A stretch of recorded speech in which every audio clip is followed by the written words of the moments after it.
Next question. I really love Coco's room. She was a bad sister. The storyline was interesting. I would like to have known how Franklin's life was in the epilogue. Junkies who got straight and fell in love. The issue of child sexual abuse is real. It happens more than is reported to both males and females. I love your interesting and different perspectives in your stories. I love that you make full-figured women love interests. We are not all a size 5 or 8, and we are just as beautiful, more in hot scenes. So I appreciate that you said that about Coco because I'm not publishing this on anything like Amazon and Barnes and Noble due to the content. I mean, I had a hard time even getting Blair and the Emo Boy published in digital. So, and this is has more complexities and hardcore scenes than that book ever did. So I'm not even going to go there.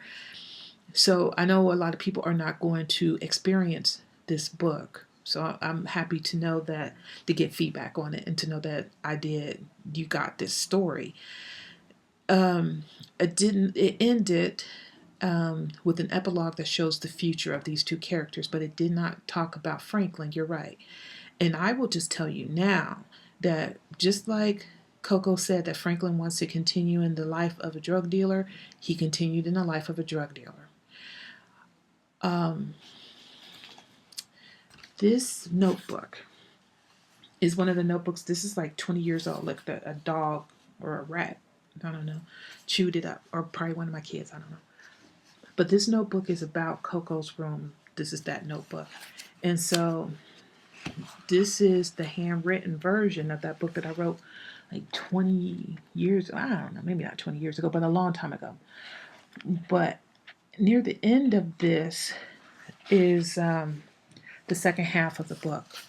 And it's what happens 10 years later when the story, when their life moves on from the ghetto and all that. They moved to the suburbs.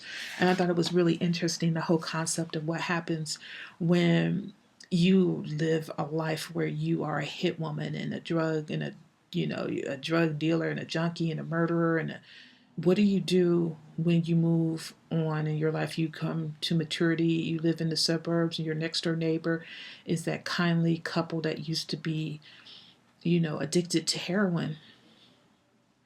So I just wanted to explore how you live that type of life. And that does happen in this book, but that book is not available. It's not written. It's written, but it's not transcribed yet. And it's not going to be for a very long time because I have to get way more feedback about Coco's Room before I even think about putting book 2 out. But if I feel that people want it, I will make it available to you. So thank you for liking that story. Hi, Pepper. I wanted to know why you write under a pen name as opposed to your real name, since you have not made your real name a secret. Thanks, Brandy. That's what Brandy was her name. She said thanks. Okay, thank you, Brandy, for asking that question. The name Pepper Pace, and I'm reading this now because I did actually respond to her question. The name Pepper Pace was adopted when I used to interact online at IMVU. IMVU is an online group where you have avatars that interact with each other, like in a chat room, or you can get into writing groups or all types of rapid role-playing groups. So I used to do rapid role-playing, where you get a whole bunch of people and they role-play together. For safety, all of my online friends adopted online names. Later, when I began sharing my stories online, I kept the pseudonym as the name is what identified my stories. So when I interact online, I'm Pepper Pace. When Pepper Pace writes a story, I want them to know that that's me. So obviously, my stories were under that name, Pepper Pace. After I began to gain popularity and I wanted to publish, I asked my blog followers if I should publish under my real name or continue using Pepper Pace. Almost unanimously, everyone thought I should stick with Pepper Pace. And it has a good ring to it. And, it worked out good for me since I later decided to continue writing IR and multicultural. So my followers knew Pepper Pace that recognized that name synonymous with IR. And now this Pepper Paste is a brand for me. In other words, whenever I write under the name Pepper Paste, you know you're going to get a multicultural IR story. And when I write under Kim Chambers, which is my real name, then you're getting something different. As a matter of fact, I've written a youth book. It's called The Purple World. I wrote it for my daughter. Some of you have read it and have asked for the second part, which is, that's the story of my freaking life, isn't it? People waiting for a book too. So yeah, that's why I started writing under a pseudonym for protection and safety sakes when playing online. Okay, next question. Hi, Miss Pace. Every book you have written I have loved. Thank you for sharing your gift with us. I too am an African American married to a European man, and I recognize many of the great qualities in your male characters in my husband. I wondered though if you had considered using a European male as one of your male characters in one of your books, preferably Scandinavian. Many thanks, E. Thank you, E. That's a good suggestion. I would love to write a story about that has a European man in it. My only problem is that I would never want to write a story where, like, I have this British man saying, "Cheerio, chap," because then I wouldn't want a British person to come to me saying, "We don't say that.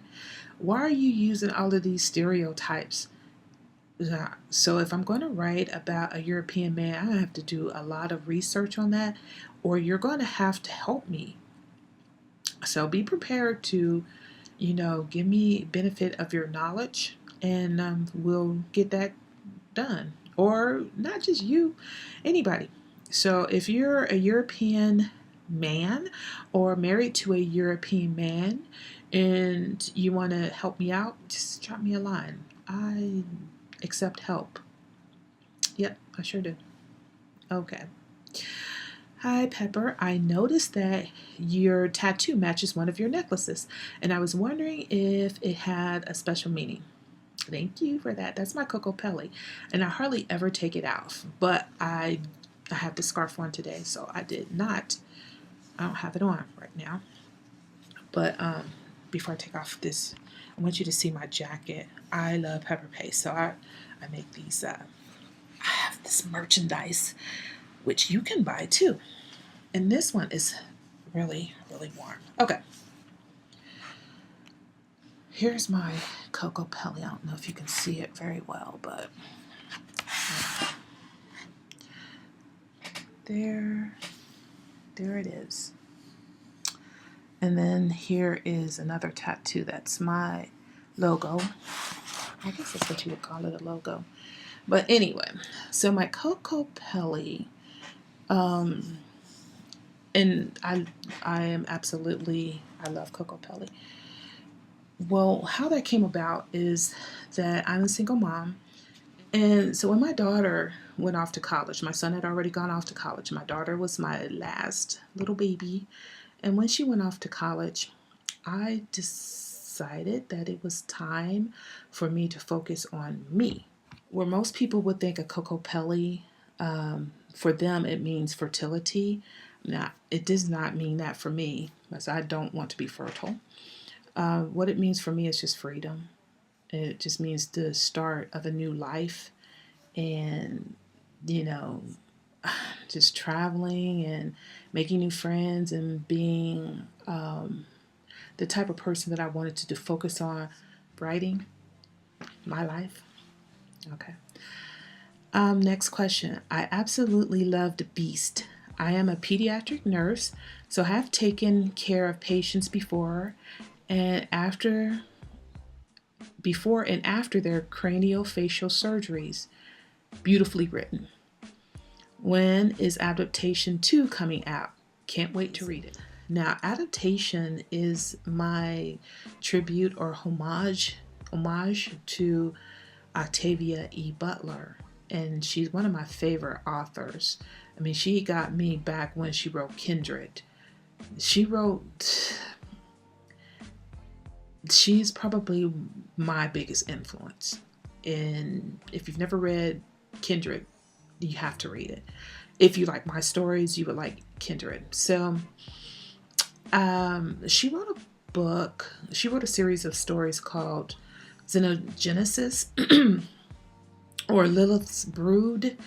And it is a science fiction story about the end of the world and a black woman who has to kind of get the world started all over again.